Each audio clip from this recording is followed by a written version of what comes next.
बाबा का आशीर्वाद SPM channel पर आपका स्वागत है।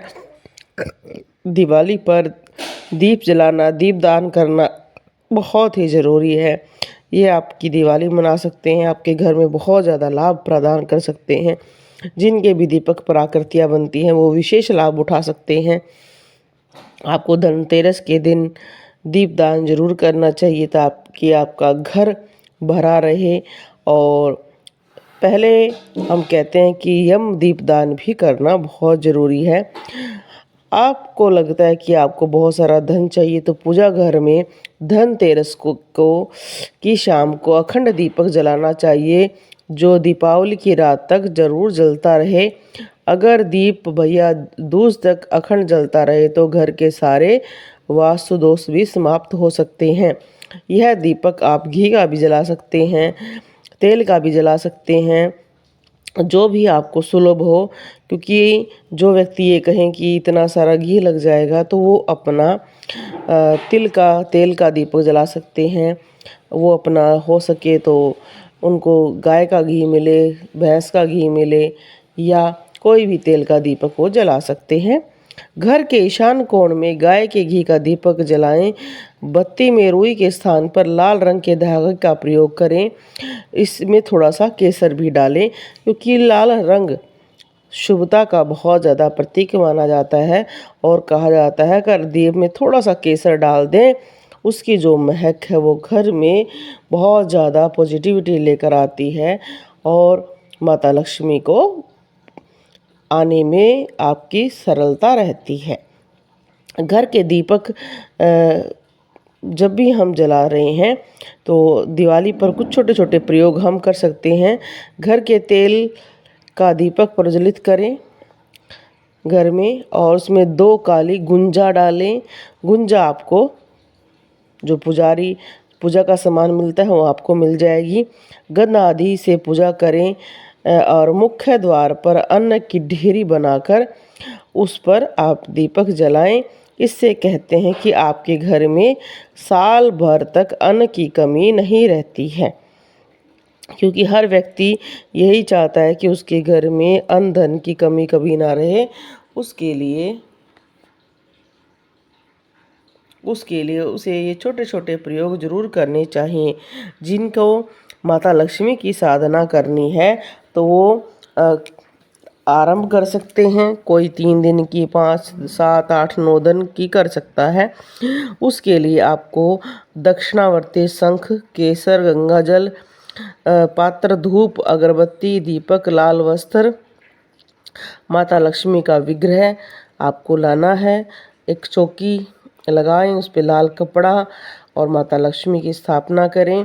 एक बात मैं ज़रूर कहूँगी कि हर व्यक्ति के घर में अगर पीतल की मूर्त है, चाहे वो छोटी है बड़ी है, उन पर आँखें ज़रूर होनी चाहिए। बहुत सारे लोग जो लेकर आते हैं उस पर आँखें नहीं बनवाते हैं, या जो आँखें बनी बनाई आती हैं वो नहीं लगाते हैं, तो वो लगानी ज़रूर चाहिए। इस बात का विशेष ध्यान रखना चाहिए। आपने क्या करना है, लक्ष्मी माता की स्थापना करनी है। जहाँ आप माता लक्ष्मी की स्थापना करें वहाँ एक छोटा सा कलश अन्न का भर कर रखें। अन्न में आप गेहूँ, चावल, बाजरा, जो भी आपके घर में अच्छा है, सरलता से है, वो आप रख सकते हैं।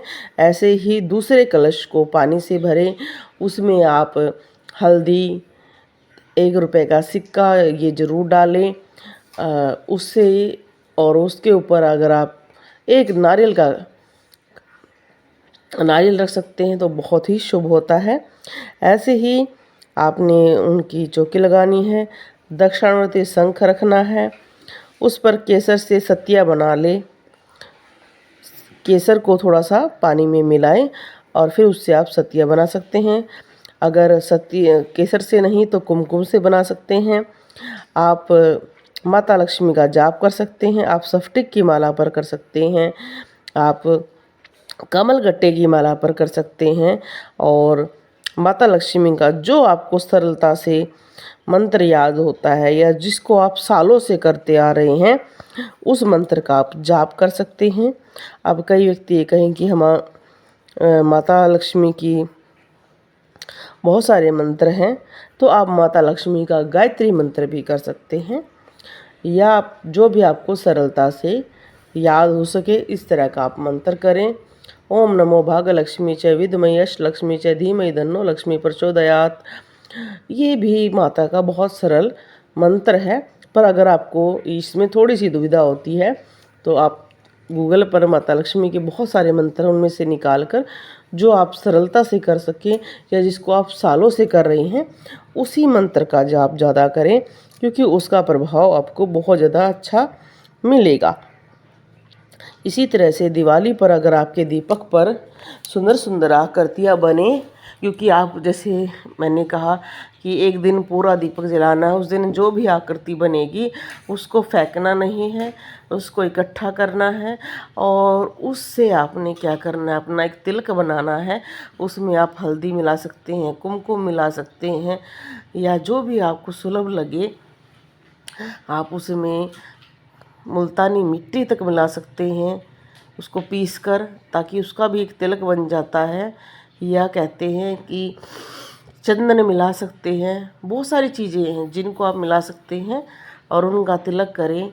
तिलक उनका बहुत ज़्यादा अच्छा हो जाता है। उसको तिलक को आपको मस्तिष्क पर, आपको अपने ब्रह्मरंध्र स्थान, जो बच्चों का हमारे छोटा सा होता है, जब हम बच्चे होते हैं ना वहाँ पर एक छोटा सा होता है जो हमारा बहुत ही मुलायम होता है, जैसे हम बड़े होते हैं वो भी टाइट हो जाता है, वहाँ पर चोटी पर और हमारे पीछे गुद्दी पर, यहाँ पर 4 स्थानों पर तिलक करना है उसका। उससे आपके ऊपर का जितना भी चक्कर है या आपके मस्तिष्क में बहुत अच्छे प्रभाव आएंगे, या ये कह सकते हैं आपके दिव्य दृष्टि या अच्छी बुद्धि या कोई भी बीमारी है उसका प्रभाव आपको ख़त्म हो जाएगा और आपको अच्छे बेनिफिट होंगे। अगर आप ये प्रयोग अपने बच्चों के लिए करना चाहते हैं और उनके लिए भी आप ये कर सकते हैं, उनको तिलक लगा सकते हैं। आप चाहते हैं कि भाई वो तिलक किसी को ना दिखे तो सिर्फ गाय के घी में वो तिलक बनाएं और उनके वहाँ पर किसी को दिखाई भी नहीं देगा। और करते हैं काम कर, जैसे मेरे बच्चों को बुद्धि अच्छी प्राप्त हो, जिनको स्वास्थ्य की प्रॉब्लम उसको स्वास्थ्य मिले, या आप अपने बच्चे के लिए सोचते हैं उस तरह की कामना कर तिलक लगाएं। जिस देव को आप पूजते हैं उनका नाम लेकर लगाएं। एक दीपक की आकृतियों का विशेष प्रयोग ये भी कर सकते हैं कि इन दीपक आकृतियों में करना है, थोड़ा सा कुमकुम मिलाना है, या ये कह सकते हैं यात्रा में कुमकुम मिलाकर आप कोई भी है या बहन है उसको दे सकते हैं और उसको इसका तिलक माथे पर करने के लिए दे सकते हैं। उससे उसका सौभाग्य बढ़ेगा। श्रद्धा या जिसको नेगेटिविटी होती है उसको 41 दिन तक इसका तिलक करने से उसका शरीर का शुद्ध हो जाता है, उसको बहुत आराम मिलना शुरू हो जाता है। और इस पर पूरी डिटेल से मैंने कर डाल रखी, आपको देख सकते हैं दीपक करती हो क्या क्या चीज़ बनाएं या क्या फायदे उठा सकते हैं, उनका दिवाली पर ज़रूर फ़ायदा उठाएं। क्योंकि दिवाली पर बहुत सारे दीपक जलाते हैं हम, और जब भी हम दीपक जलाएंगे अब दिवाली का तो बहुत सारे लोग अलग अलग अन्नों का प्रयोग ज़रूर करें, गेहूं का, चावल का। उससे आपके घर में बहुत ज़्यादा बरकत रहती है और बाद में इन्हीं अनाजों को आप पक्षियों को खिला सकते हैं, जिससे आपको बहुत ज़्यादा लाभ मिलेगा। कुछ व्यक्ति ये कहते हैं कि दिवाली पर हमें क्या सावधानी रखनी चाहिए। दिवाली पर हमें कभी भी बाहर जाते वक्त अपने बाल खुले नहीं रखने चाहिए, खासकर जो गर्भवती स्त्रियां हैं या जिनकी नई शादी हुई है उनके लिए ये विशेष सावधानी है। और जिनको लगता है कि हमारे शरीर में नेगेटिविटी बहुत जल्दी हो जाती है तो बाहर जाने से पहले अपने हाथ या अपने पर्स में एक नींबू या कील रख सकते हैं ताकि उनका बचाव हो।